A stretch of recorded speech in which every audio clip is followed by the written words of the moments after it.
And so as we resume our program, we want to, have been invited in this program for APEC to give us a little a briefing, an update on the things that are going on in Israel right now. And so one of my former colleagues, as I came to the fellowship after 7 years of working at APEC, and having the privilege of doing the outreach to the African American community from APEC, and now having the wonderful opportunity to work with Rabbi Yechiel Eckstein, the founder of the International Fellowship of Christians and Jews, and with our faith community. But the word says we have faith and works, right? Our faith is dead without works. And so advocacy is one of the things that we'll find within all pro-Israel organizations, because what the Jewish community knows and the pro-Israel community knows is that it is through advocacy and through knowledge and through speaking with our leaders that we can most help with the safety and security of Israel. And so one of my colleagues is joining us today, the handsome young man over there. His name is Avi Davida. He currently serves as the Michigan Area Director based out of APEC's Midwest office in Chicago. Avi has worked for APEC for 3 years, and prior to APEC worked in management consulting for PricewaterhouseCoopers and Bank of America. Avi grew up in West Bloomfield, Michigan, and graduated from Michigan State University in 2008 with a Bachelor of Arts degree in International Relations and Economics. And so we welcome Avi Davidoff from APEC.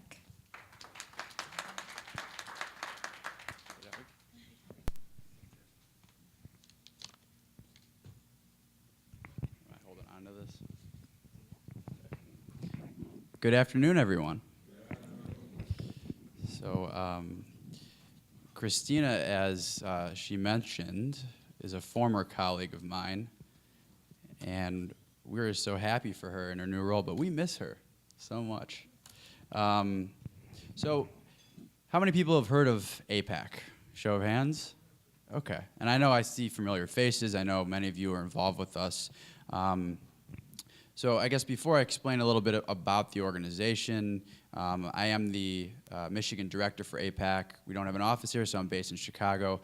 But particularly as I talk about the organization, talk about what's going on a little bit in the Middle East and related to Israel, I just want to mention that for those that are not involved, I was talking with Christina today about the importance of the fellowship, working with APEC. I think taking your passion for Israel and learning how to use activism and advocacy in a pro-Israel way, working with our legislators in Washington is so important. So if you're interested in learning a little bit more, you talk to Christina, myself, Reverend Dee Dee Coleman, and then we've got Mark Jacobs here, who's involved with us. Mark is our outreach director for our local council. So APAC, the American Israel Public Affairs Committee, we are a nonpartisan organization, a lobby based in D.C. Nonpartisan is critical because when it comes to Israel, our focus is the safety and security of Israel. Keeping Israel safe is so crucial, not only for the Jewish people, but for us as Americans, for us who care deeply about the state as its free democratic nation. A free democratic nation that supports rights for individual citizens of all races and religion, which is pretty unique in the Middle East. So we know that things in Washington can be very difficult sometimes. Now, that is why we're bipartisan, because Israel is one issue where we all can come together, and we've seen success in it. So the organization at this point has over 100,000 members. We work with folks from around the country that are part of the Jewish community, the African American community, the Hispanic community, Christian community. We work with everyone in every single congressional district. Our goal is to focus on the 435 congressional districts to make sure that we are advocating for a strong U.S.-Israel relationship, and that's through Congress. So we do work with the administration, but the most of the work that we do is through Congress. So you're talking about legislation being implemented through advocacy, and it's not staff. The NRA, for example, the AARP have hundreds of lobbyists. I'm not a lobbyist, not yet. We only have 10. And the reason for that is because it's much more impactful for one of you to advocate for the importance of the U.S.-Israel relationship, someone who lives in the district of a member of Congress. So we have activists from around the entire nation.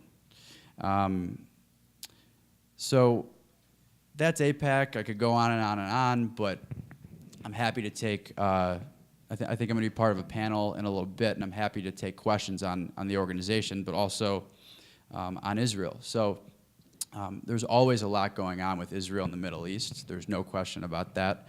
So I was thinking about how I could kind of dive into everything that's going on in about 10 minutes without boring everyone. So the way that I'm going to approach this is through a few themes, and also focusing on the good, the bad, and the ugly. All right. We all hope for the good, but there's definitely a lot going on that's scary right now. So these 4 themes, and I will say that on your chairs, there are these. There's this map here, this booklet of maps. So, trying to find the right page here that shows all the countries. Probably easiest actually if you go to the very back, so you can see all the countries surrounding Israel, which I'm gonna touch on many of them. So the 4 themes that we see today. So the first is the collapse of the nation state. So we've seen what is going on in Syria. You have all these different groups that are all Islamic groups, but they're all divided. And at the end of World War II, these lines were drawn around Iraq and Syria and other nations. And what we've seen today now is that those lines literally mean nothing, because there is so much overlap between different ethnicities beyond the religion that no matter where someone is living, it's not like they have a strong connection to Syria necessarily. They might have a strong connection to the Sunni religion, the Shiite religion. They might be Kurdish. So we've seen that there's a collapse of the nation state, and that's a big threat to Israel because that means that the leaders of those nations don't have the ears of their citizens necessarily.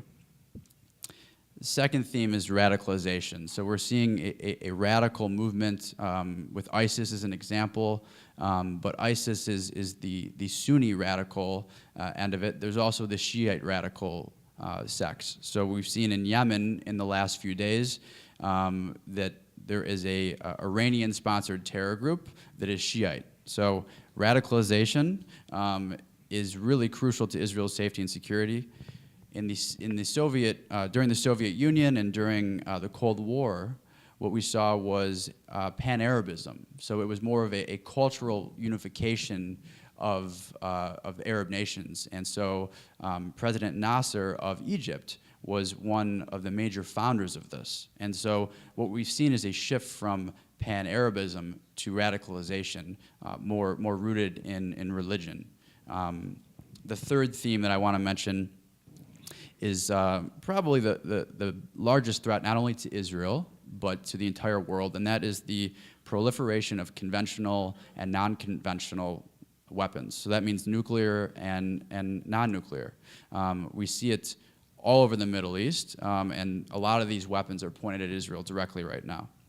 And the fourth is declining American influence. So when I say this, I'm not saying that we should be staying in Iraq. I'm not saying we should be staying in Afghanistan. But it is a fact that when we had such a presence there and when we left, that it kind of just let everyone who was radical start maybe what was in the back of their minds. And I'll give an example of when we were there, how it influenced things. We're going to talk a little bit about the negotiations with Iran on their nuclear program. So in about 2004, when we were in Iraq, the Iranians were really picking up their nuclear infrastructure. They were building it up, and all of a sudden they stopped. And the reason they stopped was because we were in Iraq, and they felt the threat of a military presence. So while we're not there, that's a concern because it's not as stable in the region. I mean, the reality is that the United States is the world's policeman. How we decide to act appropriately is the important piece. President Obama recently, over the last 2 days, has been talking about asking Congress for authorization of going to war against ISIS. And I would look at that as a strong position and a good thing because ISIS is a real threat to the entire world. So I'm going to run through the countries, and like I said, I'm going to go through the good and the bad and the ugly. I'm going to start with the bad. Okay, so let's start with the relationship between Israel and the Palestinians. So the Palestinians are divided between the West Bank and the Gaza Strip. Hamas, which is a terrorist organization, is responsible for the Gaza Strip. And then the Palestinian Authority, led by Mahmoud Abbas, he's in charge of the West Bank. So what has happened over the last few years? What we've seen is there's been an attempt to negotiate with the Palestinians, with the United States as being the mediator. And at this point, Mahmoud Abbas has decided to go to the UN to try and seek member statehood, particularly through the UN. And so from AIPAC's point of view, and from the United States' point of view, in order for there to be a peaceful two-state solution, it's got to be through direct negotiations without any preconditions. There's a long history of a conflict here, and the two parties have to find a way to get together and talk, and that's the important thing. Now, Hamas, we saw this summer there was this war going on, and the war. I think there's a disagreement on how it was triggered, but the important thing is that over years, Hamas was given millions of dollars to build with concrete schools and hospitals, and what they decided to do with that instead was build tunnels. And so they started building tunnels, and this summer they started executing on that. They built tunnels going from the Gaza Strip into Israel, and they went into Israeli land and literally started terrorizing schools, kibbutzim, which are places that Israelis have a communal living organization focused on harvesting and things of that nature. So it was a very tragic incident, along with the rocket attacks that were going on from Hamas. So if you look at the four themes there that I had mentioned, you've got a proliferation of weaponry coming from Gaza Strip, and you also have this situation where there's radicalization, because Hamas is a terrorist organization, and particularly Sunni. Syria. So Syria, the situation there is not a good one. The bad situation, keep it simple, is that you've got ISIS who is Sunni, and you've got Shiite, which is led by Assad, the president, who is a proxy of Iran. The biggest threat there right now, and the uncertainty is we don't know who's going to end up being the ruler there. We don't know when this war is going to end. And I'd say that the bad here is that this just continues on. And it continues on, bloodshed. We've seen over 100,000 deaths. This could continue on for a decade with no solution. That's the bad there. Iran. So I could go on and on with Iran, but the bottom line is that Iran has been in pursuit of nuclear weapons for over 20 years. We have not had good relations with Iran until recently. There's been an attempt to have negotiations with Iran. The thing about nuclear weaponry is you focus on a particular enrichment process with uranium, a type of metal. And that process is through very sophisticated cylinders, tall cylinders called centrifuges. And without getting too much into the weeds, because it's very technical, the bottom line is that as you're enriching uranium from 0% to 90%, the higher you get, the closer you are to building a bomb. Iran has 20,000 of these centrifuges. So the centrifuges take uranium and they enrich them to take a particular piece of the uranium and enrich it to weapons grade. Now, before you get to weapons grade, you can use it for renewable energy, for energy purposes. But that is the percentage of about 3.5%. Iran, until recently, had thousands of these centrifuges, hundreds of kilograms of uranium that had been enriched to 20%. The only reason you would start pursuing 20% enriched uranium or higher is for a bomb. So Right now, what's going on is there's negotiations with the Iranians to try and find a peaceful solution. I'd say that the bad here, potential scenarios with Iran, is that there's a bad deal that is brokered and agreed on, and that bad deal would allow Iran to break out to build a nuclear weapon within 6 months, a year, or 2 years. The idea is to dismantle their nuclear infrastructure entirely. The other potential for a bad situation, I guess, is that these talks fail, and what ends up happening is we kick in economic sanctions again. Because over the last 20 years, AIPAC has been working on sanctions with Congress. There's been 11 forms of these bills that have been passed to sanction Iran and make sure that they feel the economic pressure from the world community, which prevents them from having the means financially to increase their nuclear program. Egypt. So Egypt is one of these countries, it's the largest in the Middle East, of 90 million about, that has seen a big shift focusing on the collapse of the nation state to a point where they were led by a actual organization called the Muslim Brotherhood, who's a father organization to Hamas, until recently when General Sisi, now the president, has taken over, and he is more of a moderate. So they've seen the collapse of a nation state in a way. They've seen that there's radicalization present in their country. And at this point, for Israel, it's actually a really good situation because the Sinai Peninsula, which harbors many terrorists, which is connected to the Gaza Strip, is being managed very well by the president of Egypt. He's making sure that no weaponry is going into Gaza. He's making sure they're focusing on terrorists that are there. So he's actually doing a very good job in building relations with Israel, and he's focused on the economy. He's focused on the economy because he knows he's got 90 million people who have to live their lives every day. And he doesn't want there to be another rebellion, so he's got to focus on making these people's lives better. And there's actually statistics showing that the economy is getting better there. So I'd say for Egypt, the bad situation there would be that relations that are strong with Israel fall apart. But right now it looks pretty good.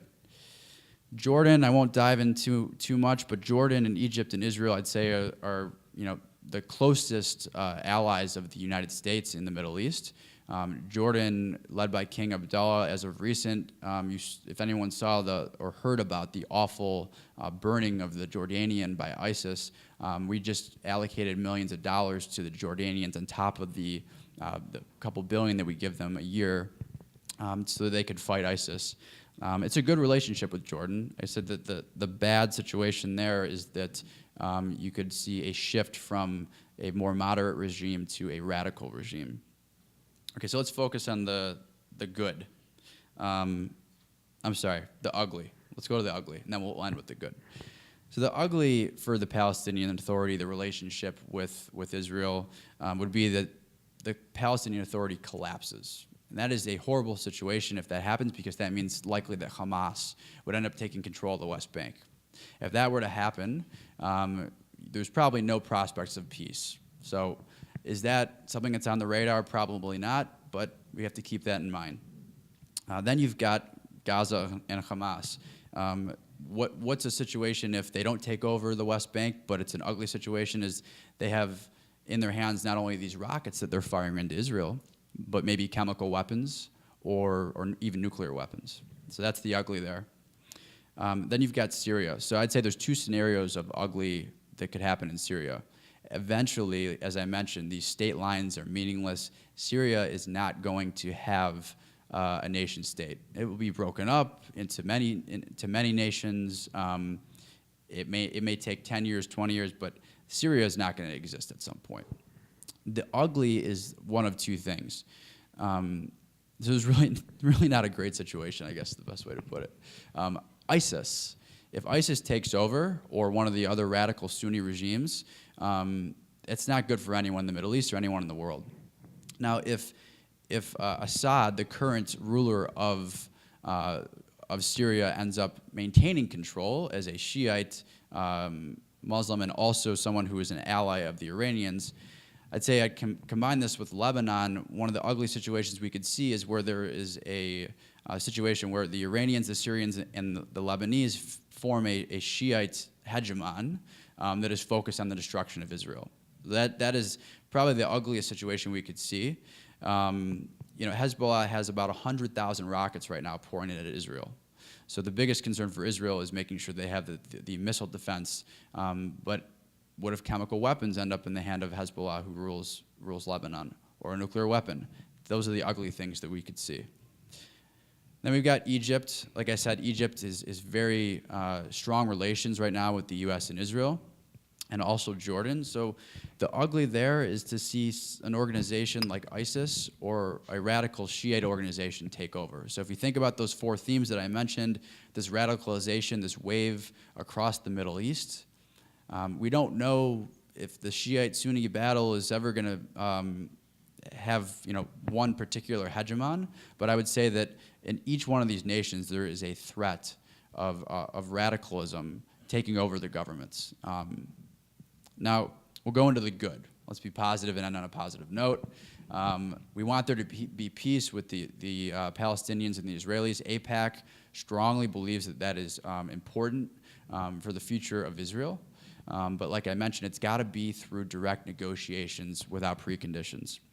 So progress towards peace aren't the best right now, but we do believe that as long as the Palestinian Authority has control of the West Bank, and if they're working on moving towards taking over Gaza instead of Hamas, that's the best prospect to have a peaceful solution. And we'd say, hopefully in the next few years, that's something that's going to happen. But at this point, the Palestinian Authority has stepped away from the negotiating table. The United States has to find a way to get them back to the table with the Israelis. Syria. So a good situation there. Like I said, it's probably one of the darkest ones. I'm not sure we see a good situation in Syria, but maybe it's one where there is some more moderate group like General Sisi, President Sisi in Egypt, that's able to arise as the favorite and end up leading some nation within that region. So I think I'll wrap up there by saying that it sounds really, really dark, but this is the importance of AIPAC as an organization, focusing on the safety and the security of Israel, but also the partnership between the two nations, because we work together in a number of ways.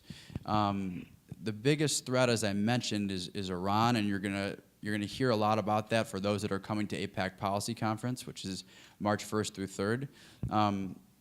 I think that for those who are not familiar with the organization, as I mentioned, I look forward to talking with you after, or Christina, Mark, or Reverend Didi. If you can't make it to the conference this year, look towards next year. It's an amazing experience. We're also locally here in Michigan. We definitely have events going on around the community. We have things that we're going to build towards the future, as far as training people on how to have the tools to advocate on behalf of the U.S.-Israel relationship. And I think that, I just want to thank all you for being here. I'm going to wrap up. I know that there'll be an opportunity to ask me questions about anything that's going on in the Middle East. With Israel, we also have there's elections coming up. So if there's questions on that, if there's questions on other things that you've heard in the news, I'm happy to answer those questions. And just thank all of you for taking the time to listen a little bit about AIPAC and a little bit about what's going on in the Middle East right now. So thank you, everyone.